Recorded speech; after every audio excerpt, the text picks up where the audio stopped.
A new ship from Disney, an icy reception in Alaska, and Pacific Encounter is coming home.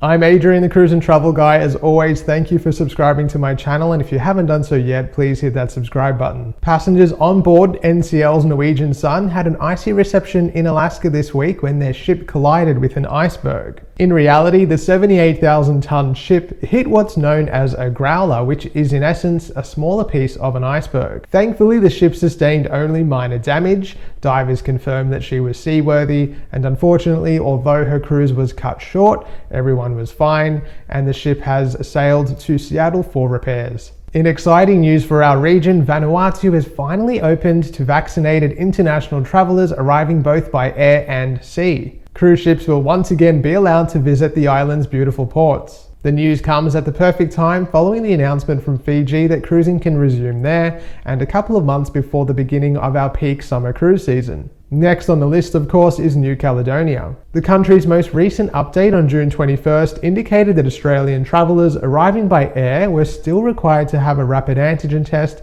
2 days after their arrival. The hope is that New Caledonia joins Fiji and Vanuatu in allowing cruise ships into their ports within the coming months. If that doesn't happen, I suspect that there will be changes to upcoming South Pacific itineraries, but I do have faith that the country will reopen to cruise travel before our summer season. Disney Cruise Line's newest ship, Disney Wish, was officially christened this week. The 144,000-ton ship was first announced in 2016. Wish debuts new interactive experiences for kids of all ages, taking advantage of augmented reality features of current smartphones to bring the ship to life in new and exciting ways, including battling an infamous Disney villain. The ship becomes the fifth in a Disney fleet, with 2 more ships scheduled to arrive in 2024 and 2025, and with the increased fleet size, the hope is that Disney will be able to bring a ship down under in the coming years. Last week, the US arm of Carnival Cruises announced a joint venture with Costa Cruises. The new offering will see 2 Costa-branded ships sail as Carnival ships,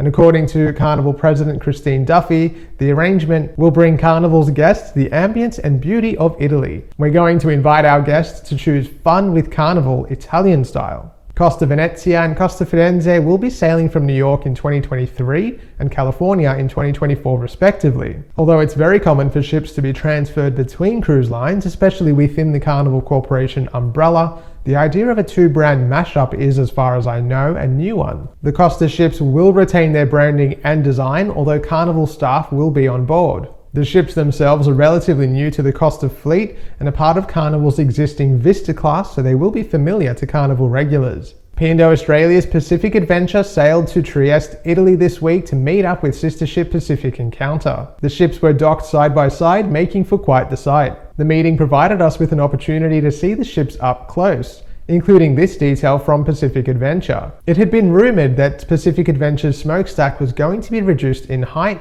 so that she could effectively sail under the Sydney Harbour Bridge and dock at White Bay. This would basically allow her to have a more flexible schedule compared to ships that have to dock east of the bridge. This footage confirms that the stack has been reduced in height, especially when compared with the height of sister ship Pacific Encounter's stack as seen here. We can also see that Adventure doesn't yet have her twin racing water slides installed, and based on the materials on the dock, it's anticipated that the installation will take place in Italy before she too begins to make her way home to Australia. Pacific Encounter is due to set sail from Brisbane next month. While some of us love hitting the high seas to disconnect from everything, there's no doubt that the modern cruise experience is becoming quite dependent on the smartphone. Seemingly, people love to travel on a cruise whilst remaining in touch with home or work, and although internet quality on board has come a long way in the past decade, it's still nothing quite like the experience on land. Royal Caribbean were one of the first to debut high-speed internet at sea, which they dubbed Voom, and now the cruise line is turning to Elon Musk's Starlink service to bring even more stable and faster internet to their ships. Royal Caribbean's Freedom of the Seas has been decked out with Starlink equipment, and Royal Caribbean blog contributor Nicole Feist documented the extraordinary speeds. Using the top-tier surf and stream internet option, Nicole achieved a download speed of almost 80 megabits per second, which for most of us in Australia is not even possible without opting for a top-tier NBN plan. The arrangement is still in testing, but this does paint a good picture of things to come for those of us that love to cruise and need to remain connected to home or work. Well, that's it for this week's cruise news update. Wherever you are, thank you very much for watching. I am excited to quickly announce that the t-shirts that I wear are now available for purchase on my website in both men's and women's styles. Some of you have asked for it, so I tried to make that happen. So thank you very much for those of you that have already purchased one. Thanks once again for watching, and I'll see you soon. Thankfully, the ship sustained only minor injuries. If that doesn't happen, I suspect that there will be changes to upcoming South Pacific itineraries, but I do have faith that the cruise line, the Costa ships will